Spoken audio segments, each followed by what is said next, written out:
ನಮಸ್ಕಾರ, ವನಶ್ರೀ ಚಾನಲ್ಗೆ ಸ್ವಾಗತ. ವಿಡಿಯೋ ತಂದಾಯಿತು. ಬನ್ನಿ, ಇವತ್ತು ಮುದ್ದು ಸೊಸೆ ಸೀರಿಯಲ್ಲು ಹೇಗೆ ಮೂವ್ ಆಗುತ್ತೆ, ಏನು ಸ್ಟೋರಿ ಇದೆ ನೋಡೋಣ. ಮುಂಚಿತವಾಗಿ ನನಗೆ ಸಬ್ಸ್ಕ್ರೈಬ್ ಮಾಡಿಲ್ಲ ಅಂದರೆ ದಯವಿಟ್ಟು ನನ್ನ ವಿಡಿಯೋಕ್ಕೆ ಸಬ್ಸ್ಕ್ರೈಬ್ ಮಾಡಿಕೊಳ್ಳಿ, ಮತ್ತು ಇಷ್ಟ ಆದರೆ ಒಂದು ಲೈಕ್ ಕೊಡಿ. ಇಲ್ಲಿ ಚಂಪಾ ಲಾಯರ್ ಓದೋಕ್ಕೆ ಸೆಕೆಂಡ್ PU ಕಟ್ಟಿ ಪಾಸ್ ಮಾಡ್ಕೊಂಡು ಲಾಯರ್ ಓದಬೇಕು ಅಂತೇಳಿ ಇಷ್ಟಪಟ್ಟು ಅವಳು ಓದೋಕ್ಕೆ ಹೋಗ್ತಿದ್ದಾಳೆ. ಇವತ್ತು ಅವಳು ಮಾಜಿ ಗಂಡನ ಮದುವೆನೂ ಅವಳು ಲೆಕ್ಕಕ್ಕೆ ತಗೊಳ್ತಾ ಇಲ್ಲ. ಏಕೆಂದರೆ ಅವಳು ನನಗೆ ಗಂಡನೇ ಬೇಡ ಅಂತ ತಾಳಿ ಕೊಟ್ಬಿಟ್ಟು ಹೋಗಿದ್ಲು. ಹಾಗಾಗಿ ವಿದ್ಯನ್ ಮನೇಲಿ ಸೇರಿಕೊಂಡಿದ್ಲು ಔಟ್ ಹೌಸಲ್ಲಿ. ಹಾಗಾಗಿ ಇವಾಗ ಅವ್ರ ಮಾವನ ಪರ್ಮಿಷನ್ ತಗೊಂಡು ಅವಳು ಓದೋಕ್ಕೆ ರೆಡಿಯಾಗಿದ್ದಾಳೆ. ಓದಬೇಕು ಅಂತೇಳ್ಬಿಟ್ಟು ಲಾಯರ್ನ ಓದಬೇಕು ನಾನು ಅಂತೇಳಿ ಓದೋಕ್ಕೆ ರೆಡಿಯಾಗಿದ್ದಾಳೆ.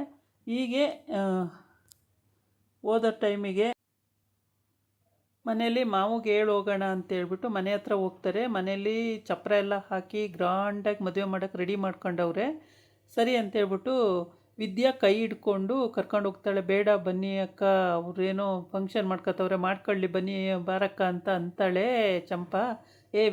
ಚಂಪಾ ನಿಂಗೆ ಗೊತ್ತಾಗಲ್ಲ ಬಾ ಅಂತೇಳ್ಬಿಟ್ಟು ಕೈ ಹಿಡ್ಕೊಂಡು ಎಳ್ಕೊಂಡು ಹೋಗ್ತಾಳೆ. ಅಲ್ಲಿ ಮನೆ ಹತ್ರ ಹೋದ ತಕ್ಷಣ ಮನೆ ಮುಂದೆ ಅಜ್ಜಿ ನಿಂತಿರುತ್ತೆ. ಓಹ್ ಬಂದ್ರೆ ಅಂತ ಹೇಳುತ್ತೆ. ಆಮೇಲೆ ಅವರಿಬ್ಬರು ಹೋಗಿ ಆ ಅಜ್ಜಿ ಆಶೀರ್ವಾದ ತಗೊಳ್ತಾರೆ. ಒಳ್ಳೇದಾಗಲಿ, ಲಾಯರ ಮುಗಿಸಿ ಬೇಗ ಲಾಯರಾಗಿ ಬಾ ಅಂತ ಹೇಳ್ತಾಳೆ ಅಜ್ಜಿ. ಅದಾಯಿತು. ಆಮೇಲೆ ಇನ್ನು ಮಾವಂಗೆ ಆಶೀರ್ವಾದ ತಗೋಬೇಕು. ಮಾವಂಗೆ ತಗೊಳ್ಳೋ ಹೊತ್ತಿಗೆ ದಿಬ್ಬಣ ಬರ್ತಾ ಇರುತ್ತೆ ಆ ಕಡೆಯಿಂದ. ದಿಬ್ಬಣ ಬರ್ತಿರೋದನ್ನು ನೋಡ್ತಾರೆ ಇಬ್ಬರೂ.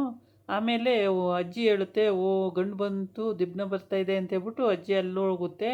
ಅಲ್ಲಿ ಹೋದಾಗ ಇವರಿಬ್ಬರು ಇಲ್ಲೇ ನಿಂತ್ಕೊಂಡು ನೋಡ್ತಾರೆ. ಆಮೇಲೆ ಇನ್ನು ಮಾವನ ಆಶೀರ್ವಾದ ತಗೋಬೇಕಲ್ಲ ಅಂತ ಹೇಳ್ಬಿಟ್ಟು ಅಲ್ಲಿ ಕರ್ಕೊಂಡು ಹೋಗ್ತಾಳೆ, ಕೈ ಹಿಡ್ಕೊಂಡು ಎಳ್ಕೊಂಡು ಹೋಗ್ತಾಳೆ.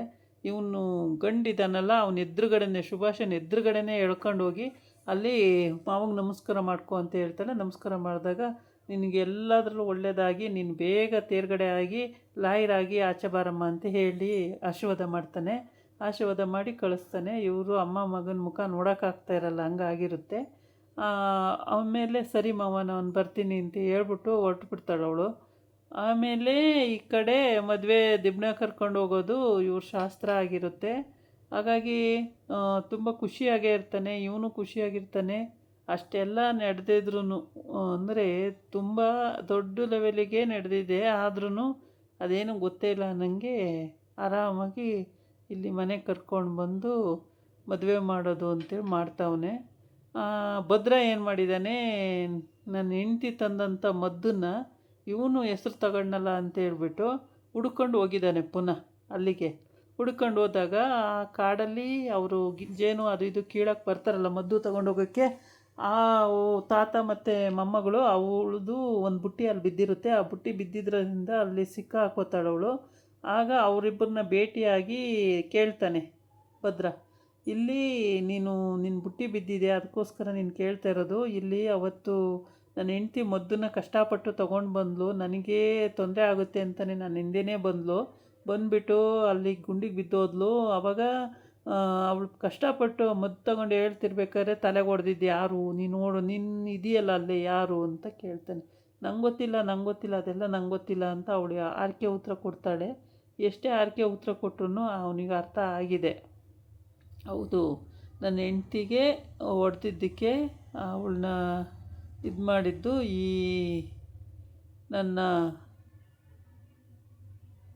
ಇವನು ಅಂತೇಳ್ಬಿಟ್ಟು ಅಲ್ಲಿ ಮಾವಂಗೆ ಹೋಗಿ ಆಶೀರ್ವಾದ ತಗೋತಾಳೆ ಚಂಪಾ. ಆಶೀರ್ವಾದ ತಗೊಂಡು ಅಲ್ಲಿಂದ ಭದ್ರ ಇರಲ್ಲ. ಆಮೇಲೆ ಇನ್ನೆಲ್ಲರೂ ಇರ್ತಾರೆ, ಎಲ್ಲರ ಹತ್ರನೂ ಆಶೀರ್ವಾದ ತಗೊಂಡು ಇನ್ನು ಲಾಯರ್ ಮುಗಿಸೋದೆ ಅಂತೇಳ್ಬಿಟ್ಟು ಹೊರಡ್ತಾಳೆ. ಅಲ್ಲಿ ಅವರ ಅಕ್ಕ ಭಾವ ಮತ್ತು ಕೇಳ್ತಾನೆ ಭದ್ರ. ಎಷ್ಟೇ ಆದರೂ ಅವಳು ಬಾಯಿ ಬಿಡಲ್ಲ. ನಂಗೆ ಗೊತ್ತಿಲ್ಲ ಯಾಕೆ ನಿನ್ನ ಬುಟ್ಟಿ ಅಲ್ಲಿ ಸಿಕ್ಕಿದೆ, ಅದಕ್ಕೋಸ್ಕರ ಹೇಳ್ತಾ ಇದ್ದೀನಿ. ಒಬ್ಬಳು ಹೆಣ್ಮಗಳು ಭವಿಷ್ಯದ ಪ್ರಶ್ನೆ, ಪ್ರೆಗ್ನೆಂಟ್ ಬೇರೆ ಇದ್ದಾಳೆ. ಅವಳು ಇವತ್ತು ಕಷ್ಟಪಡ್ತಿದ್ದಾಳೆ ಔಟ್ ಹೌಸಲ್ಲಿ. ಇವನು ತೊಗೊಂಡು ಬಂದಂಥ ವ್ಯಕ್ತಿ ನಾನೇ ತಂದಿದ್ದು ಮದ್ದು ಅಂತ ಹೇಳ್ತಿದ್ದಾನೆ. ಆ ಮದ್ದನ್ನು ಯಾರು ಕಿತ್ತಿದ್ದು ಅದು ಗೊತ್ತಿದೆ ನಿನಗೆ, ನೀನು ಹೇಳ್ತಾ ಇಲ್ಲ ಅಷ್ಟೇ ಅಂತೇಳ್ಬಿಟ್ಟು ಆ ತಾತ, ಹೇಳಮ್ಮ ನಿಂಗೆ ಗೊತ್ತಿದ್ರೆ ಹೇಳವ್ವ ಅಂತ ಕೇಳ್ತಾನೆ. ಇಲ್ಲ ನನಗೇನು ಗೊತ್ತಿಲ್ಲ ಅಂತ ತಿಕ್ಕತರ್ಕಿ ಹೋಯ್ತಾಳ. ಹೋದಾಗ ಆಮೇಲೆ ಅಲ್ಲಿ ಇನ್ಯಾರನ್ನು ಕೇಳೋದು ಅಂತ ಯೋಚನೆ ಆಗಿರುತ್ತೆ. ಆದ್ರೂ ಬಿಡೋದೇ ಇಲ್ಲ, ಒಂಥರ ಇದ್ರಂಗೆ ಹೋಗ್ಬಿಟ್ಟು ಯಾರು ಹಂಗೆ ಮಾಡಿದ್ದು ನಿಂಗೆ ಗೊತ್ತಲ್ವಾ ಯಾರು ಅಂತ. ಆಮೇಲೆ ಭದ್ರಾ ಎಷ್ಟೇ ಕೇಳಿಕೊಂಡ್ರು ಅವಳು ಹೇಳಿರೋದೇ ಇಲ್ಲ ಫಸ್ಟಿಗೆ. ಆಮೇಲೆ ತುಂಬ ಇದಾದಮೇಲೆ ಹೇಳ್ತಾನೆ,